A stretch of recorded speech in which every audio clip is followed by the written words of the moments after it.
Les 23 et 30 mars 2014, ce sont les élections municipales. Il y a NKM, il y a Hidalgo, mais il y a aussi Daniel Simonet. A-t-elle envie d'être maire de Paris? C'est ce que nous sommes allés lui demander à la permanence du parti de gauche. Avez-vous envie d'être maire de Paris? Oui, j'ai envie d'être maire de Paris.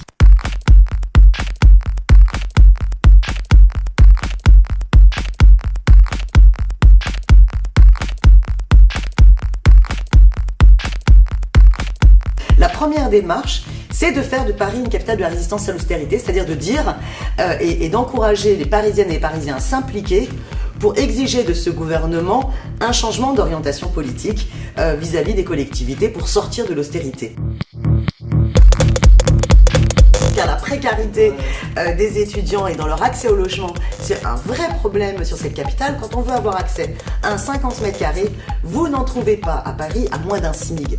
Ça veut dire qu'il faut toucher au moins 3 fois le SMIC pour pouvoir accéder à un 50 mètres carrés et en plus accumuler un certain nombre de conditions qui se surajoutent et qui fait qu'il y a une discrimination dans l'accès au logement terrifiante et que Paris est de plus en plus une ville réservée aux riches.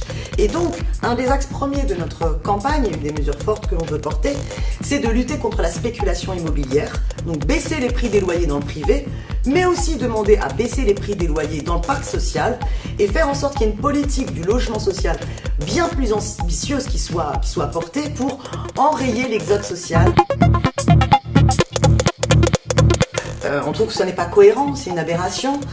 On ne peut pas à la fois critiquer les politiques de ce gouvernement et se retrouver sur la liste gouvernementale, la liste d'Anne Hidalgo qui soutient ces politiques gouvernementales. Quand je parlais de l'austérité tout à l'heure, on voit bien la contradiction. Je ne sais pas comment mes amis communistes vont pouvoir gérer cela. Donc il faut un minimum de cohérence politique et nous assumons cette orientation qui poursuit la stratégie du front de gauche et qui est de dire, écoutez, c'est au peuple de trancher dans les urnes quelle orientation il souhaite défendre pour Paris et personnellement, eh bien, si je suis élu, je souhaite que ce soit par le biais du travail de conviction et du mouvement d'éducation populaire qu'on aura fait dans la campagne et pas par des accords d'appareil où on troque des places contre notre programme. Donc on est tout à fait à l'aise dans cette élection municipale où on voit que sur tout un tas de sujets, on est en totale cohérence avec ce qu'on a pu défendre à l'élection présidentielle.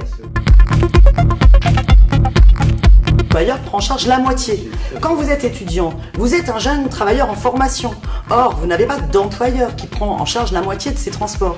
Donc nous estimons qu'en plus, comme vous n'avez pas de revenus, car hélas, ce gouvernement n'a pas encore mis en place une allocation d'études, qui serait une mesure forte à prendre pour sortir les jeunes de la précarité, eh bien nous défendons par exemple la gratuité d'accès au logement et tout un tas de dispositifs d'accès à la gratuité aux équipements culturels. Ça nous semble important.